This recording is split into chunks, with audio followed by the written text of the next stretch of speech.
आज की अपनी इस नेट जेआरएफ हिंदी साहित्य की कक्षा में हम आपसे चर्चा करने जा रहे हैं संस्मरण पर। देखिए, संस्मरण क्या है, हमारे नेट पाठ्यक्रम का हिस्सा है। कई संस्मरण दिए गए हैं जो सिलेबस का भाग है। तो इसमें आज हम आपसे चर्चा करेंगे महादेवी द्वारा रचित जो संस्मरण है ठकुरी बाबा। संस्मरण को अंग्रेजी में आप जानते हैं कि मेमोयर कहा जाता है। और संस्मरण में क्या है, कोई भी सच्ची घटना, यथार्थ जीवन पर आधारित किसी भी घटना का इसमें क्या है, जिक्र किया जाता है जो मनुष्य पर अपना प्रभाव छोड़ जाती है। आप और हम सभी के अंतर्गत एक ऐसी विशेषता होती है कि कोई भी घटना जो हमारे ऊपर प्रभाव छोड़े उसे हम कभी भी नहीं भूल सकते। तो वही क्या होता है, संस्मरण कहलाता है। और उसे जब लिख दिया जाता है और लोगों के सामने पेश किया जाता है तो संस्मरण के रूप में वह आता है, कहानी बन जाता है। तो आज की इस कक्षा में चलिए शुरू करते हैं हमारा आज का संस्मरण ठकुरी बाबा। इसमें जो मुख्य पात्र है ठकुरी बाबा है, भक्तिन है, महादेवी वर्मा स्वयं है, कुछ औरतों का जिक्र किया गया जैसे ठकुराइन है, सहुआई है। हालांकि इनका नाम तो नहीं दिया गया किंतु इनका जिक्र किया गया है क्योंकि संस्मरण क्या है, ग्रामीण जीवन पर आधारित एक संस्मरण है। ऐसा संस्मरण है जिसमें जो स्त्रियां हुए हैं उनके जीवन में जो शोषण उनका हुआ है, जैसे ठकुराइन सहुआइन है, वो एक टोली होती है, उसका हिस्सा होती है, उन सबका इसमें जिक्र किया गया है। संस्मरण काफ़ी बड़ा है इसलिए दो भागों में इसको विभाजित किया गया है। तो चलिए शुरू करते हैं अपने आज की कक्षा। संस्मरण कौन सा है, ठकुरी बाबा, लेखिका है महादेवी वर्मा। भक्तिन को कल्पवास की सूचना मिलते ही वह आश्चर्यचकित हो गई। कई प्रश्न वह मुझसे पूछने लगी। यहाँ पे महादेवी वर्मा जो है भक्तिन को बताती है कि मैं क्या है, कल्पवास के लिए जा रही हूँ। कल्पवास क्या होता है, कुछ पूजा पाठ के लिए 1 महीने के लिए अपने घर को छोड़कर नदी के किनारे जाके बसना होता है। एक रिचुअल हम इसको कह सकते हैं जो धर्म से जुड़ा होता है। तो वह बताती है कि मैं क्या है, कुछ दिन के लिए 1 महीने के लिए कल्पवास पर जा रही हूँ। इस पर भक्तिन जब सुनती है तो क्या होता है, अचानक से वह आश्चर्यचकित हो जाती है कि ये वहाँ जाएंगी तो वहाँ से पढ़ाने कैसे आएंगी, जो आने जाने का किराया वो कितना लगेगा, ये कैसे एडजस्ट करेंगे। और भक्तिन कौन कौन होती है, जो महादेवी वर्मा की सेवा करती है। तो यहाँ पर कई जो है प्रश्न उसके मन में घूमने लग जाते हैं कि कैसे कैसे हम एडजस्ट करेंगे, कैसे ये आएंगी और जाएंगी। कल्पवास मैंने आपको बताया कि धर्म से जुड़ा एक रिचुअल होता है, एक परंपरा होती है जिसमें एक पवित्र नदी के किनारे जाकर, जैसे गंगा नदी है के किनारे जाकर 1 महीने के लिए कुटिया आदि में रहना पड़ता है। तो देखिए, ये गंगा नदी प्रयागराज जो है इलाहाबाद के निकट के कल्पवास की यहाँ पे चर्चा की जा रही है इस संस्मरण में। भक्तिन कहती है, कल्पवास की उम्री आई तब वो हो जाई, अभी कहाँ। वह कहती है कि जब तुम्हारी उम्र होगी कल्पवास जाने की, तुम तभी जाना, अभी वहाँ जाकर क्या करोगी। इस पर महादेवी कहती है कि मैं उसे कैसे समझाऊं कि मैं ये नियम धर्म के लिए नहीं कर रही, केवल अपने मन की शांति के लिए मैं कर रही हूँ। अगर मैं नियम धर्म के लिए करती तो मैं उम्र के अनुसार जाती। अभी क्या है, वो जवान है। तो इस पर भक्तिन कहते कि अभी तुम्हारी उम्र तो हुई नहीं है, तुम क्यों जा रही हो। जिस पर वो कहती है कि अरे मैं उम्र के लिए नहीं, ना मैं नियम धर्म को मानकर जा रही हूँ, मैं सिर्फ केवल अपने मन की शांति के लिए जा रही हूँ कि थोड़े दिन वहाँ रहूंगी तो मन क्या है, शांत हो जाएगा। भक्तिन को यह समझाना कठिन था कि यह नियम धर्म के लिए नहीं, किंतु मैं मौन रहकर स्वीकृति दे देती हूँ। अब यहाँ पे क्या है, जो भक्तिन इतने सवाल जवाब पूछती है तो महादेवी वर्मा क्या है, चुप रहती है। वो किसी बात का भी कोई जवाब यहाँ पर नहीं देती और वह जानती है कि मेरा मौन रहना क्या है, भक्तिन को ज़्यादा परेशान कर देगा। अगर मैं उत्तर दे दूँ तो वह शांत रहती है, किंतु अगर मैं मौन रहूं तो उसके मन में क्या है, कई और प्रश्न उठने लग जाते हैं, वह घबराने लग जाती है। आखिर वह मौन से क्या है, मेरे से आतंकित होती है। आखिर में कल्पवास क्या है बनाया गया, गंगा नदी के तट पर गए, वहाँ पे क्या है, कल्पवास बनाया गया। साफ सुथरी कोठरी बनाई गई। कोठरी में क्या है, 8 फीट चौड़ा, उसके आसपास क्या है, 8 फीट चौड़ा एक बरामदा छोड़ा गया, जिसको हम क्या कहते हैं, आंगन। आप जानते हैं कई एक उसके लिए कई शब्द प्रयोग होते हैं, जैसे बरामदा है, आंगन है, ऐसे ही यहाँ पे बरामदा शब्द को प्रयोग किया गया है। जिसमें क्या है, एक कमरा तो मुझे दे दिया गया और जिसके दक्षिण में भक्तिन ने क्या है, अपने चौके का क्या है, साम्राज्य जमा लिया। आप जानते हैं बड़ी बूढ़ी है तो गाँव की महिला है तो उनको ये चौका झाड़ू ये सब करना अच्छा लगता है, तो दक्षिण में क्या करती है, भक्तिन अपने चौके का साम्राज्य बना लेती है। पश्चिम में सत्तू और गुड़ और धोती कथरी आदि रख देती है। पश्चिम में क्या करती है, अपने जो गुड़ होता है, जो सत्तू होता है उसे रख लेती है।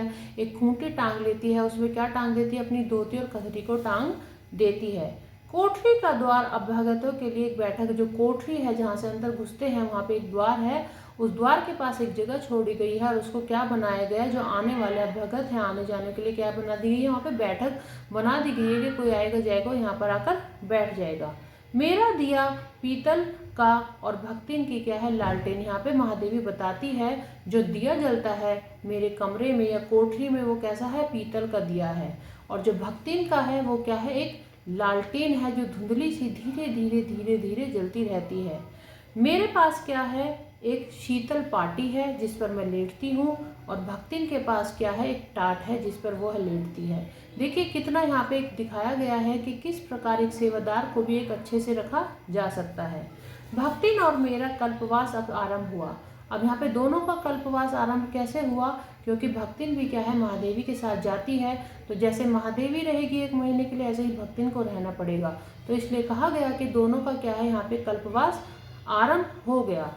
कई अन्य काम चलाओ भर कुटिया थी। वहाँ पे क्या था कि उनके कल्पवास के पास और भी बहुत सारी कुटिया थी, किंतु क्या थी, सारी कुटिया केवल काम चलाओ थी। उनमें ऐसा कुछ खास नहीं था जैसी मेरी कुटिया में था, क्योंकि भक्तिन के द्वारा सजाई गई थी, उसके द्वारा बनाई गई थी, मन से उसने इसमें कार्य किया है, तो इसलिए ये और कुटियों से क्या है, अलग है। और यह सोचकर महादेवी अंदर ही अंदर क्या है, बहुत प्रसन्न होती है कि भक्तिन ने किस प्रकार मेरे लिए कार्य किया है।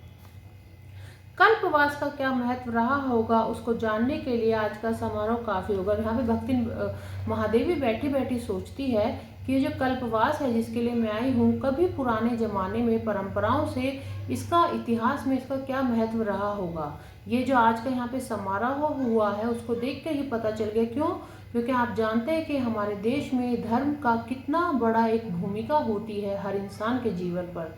तो किस प्रकार लोग आते हैं यहाँ पर, किस प्रकार रहते होंगे, किस प्रकार एक दूसरे से मिलते होंगे, ये एक समारोह जो यहाँ पे वही बता रहा है, क्योंकि भीड़ इतनी ज़्यादा है और ये कल्पवास क्या है, इतना बड़ा महत्व रखता है आज भी। तो उस समय जिस समय लोग बिल्कुल मतलब फ्री थे, तो उस समय इसका कितना महत्व रहा होगा। यह क्या है, भक्ति यहाँ पे महादेवी क्या सोचती है, ये क्या है कि सांस्कृतिक आदान प्रदान का एक समारोह है, मिलन समारोह है। आज भी ये सांस्कृतिक आदान प्रदान कर रहा है, आज भी मिलन समारोह बन रहा है। तो इतिहास में कितना बड़ा सांस्कृतिकता है उसका कितना बड़ा यहाँ पे आदान प्रदान हुआ होगा। कितना यहाँ पे मिलन समारोह आज है, तो उस समय कितने लोग, कितनी जातियों के लोग आपस में आके मिलते जुलते होंगे, कौन कौन से भारत के कोने से खंडों से निकल कर लोग यहाँ पर आते होंगे और मिलते होंगे। यही महादेवी यहाँ पर कहना चाहती है। ये नदियाँ देश की रक्तवाहिनी शिराओं के समान जीवनदायिनी रही होंगी। हमने आपको बताया कि जो कल्पवास है नदी के किनारे है, तो ये यहाँ पर जिक्र कर रही है उन नदियों का कि कितनी जो ये नदियाँ हैं एक रक्त वाहिनी की शिराओं की तरह, हमारी नसों की तरह, जिनमें हमारा लहू बहता है, हमें जीवन मिलता है, उस प्रकार ये नदियाँ भी कितनी क्या रही होंगी, एक जीवन दायिनी रही होंगी। किस प्रकार, जिस प्रकार लहू होता है हमारी नसों में, उसी प्रकार ये जो पानी है, ये जो नदियाँ हैं, किस प्रकार जीवन दायिनी रही होंगी। क्यों? क्योंकि आप जानते हैं कि हमारी एक अग्रेरियन सोसाइटी रही है शुरू से, तो नदियाँ पानी बहाकर लाती हैं, उससे ही हमारे खेतों की सिंचाई होती है, तो आप जानते हैं कि खेती अच्छी होती है। तो इसलिए यहाँ पे क्या है, नदियों को क्या कहा गया, जीवन दायिनी कहा गया। कल्पवास में मुझे मोह है क्योंकि अल्प समय में बहुत बड़ा ज्ञान हो गया। अब यहाँ पर महादेवी कहती है कि कल्पवास से मुझे ऐसा कोई मोह नहीं है, किंतु जो वास्तविक मोह है मेरा, वो क्या है कि अल्प समय में, अर्थात 1 महीने के समय में ही मुझे कितना बड़ा ज्ञान हो गया। एक अल्प समय में, छोटी सी अवधि में ही कितना ज्ञान मैंने यहाँ पे बटोर लिया है। मेरी अस्वाभाविकता और स्वाभाविकता का भार भक्ति पर ही है। अब यहाँ पे क्या है कि मैं बेशक स्वाभाविक रहूं या अस्वाभाविक रहूं, चिड़चिड़ी हो जाऊं या ठीक ठाक रहूं, इस सब का भार क्या है, भक्ति पर है, और वो ही मुझे क्या है यहाँ पर संभालेगी। वह क्या करती है, पूरे घर को साफ सफाई करती है और सूर्य को अर्घ्य देने के लिए जाती है भक्ति। तभी क्या होता है, कुत्ते का पिल्ला आता है और वहाँ पर आके क्या है, सारे में फिर से गंदगी सोच कर देता है और सारे में गंदगी मचा देता है। बेचारी भक्ति दोबारा उस फर्श को साफ करती है और फिर से क्या है, सूर्य को अर्घ्य देने जाती है। वह उसके बाद शिव जी को जल चढ़ाने जाती है। तभी क्या है, एक भिखारी आ जाता है और उससे मांग करने लगता है किसकी, गुड़ और सत्तू की। किंतु क्या है, भक्तिन की एक बहुत अच्छी आदत है कि कभी भी वो इस सब का क्या है उलाहना नहीं देती। बस इतना ही कहती है कि जो मैं ये काम कर रही हूँ, इतना मैं काम करती हूँ कि इसका कोई सर्टिफिकेट मुझे भी मिलेगा। यहाँ पर महादेवी सुनकर आश्चर्यचकित हो जाती है कि एक ऐसी महिला जिसका सर्टिफिकेट से कुछ लेना देना ही नहीं है, उसे भी मालूम है कि जो भी हम कर्म करते हैं, हम कार्य करते हैं, उसका एक सर्टिफिकेट होता है। देखिए, तो यहाँ पर वो भी आश्चर्यचकित हो जाती है कि भक्तिन को भी इसका महत्व पता है। तो वो सिर्फ इतना भर ही कहती है कि जो मैं मेहनत करती हूँ, कभी भिखारी आ जाता है, कभी कुत्ता आ जाता है, शौच कर जाता है, इस सब का सर्टिफिकेट भी क्या होता है, अगर होता है तो मुझे भी मिलना चाहिए। भक्तिन क्या है, बहुत कर्तव्य परायण स्त्री है। धर्म में क्या है, बहुत अखंड विश्वास रखने वाली है। आज की इस कक्षा में यही हम इस संस्मरण को रोकते हैं, क्योंकि देखिए, एक साथ समझाना एक बोरिंग कार्य हो जाता है। धीरे धीरे करके आप समझेंगे तो आपको समझ भी अच्छे से आएगा और आप उसको समझ भी सकेंगे। तो ठकुरी बाबा में जो ठकुरी बाबा है उसकी कहानी क्या है, इसके बाद शुरू होगी। किंतु अभी तक आपको समझ में आया कि संस्मरण क्या है, क्या इसकी शुरुआत है, कल्पवास क्या है, ये कहाँ पे होता है, नदियों के किनारे होता है, कौन कितने महीने का होता है, तो 1 महीने का होता है, पूर्णिमा से शुरू होता है 1 से और दूसरी पूर्णिमा को खत्म हो जाता है, जैसे माघी पूर्णिमा को समाप्त हो जाता है ये। तो इस प्रकार ये क्या है, यहाँ पर महादेवी जिक्र कर रही है अपने कल्पवास का।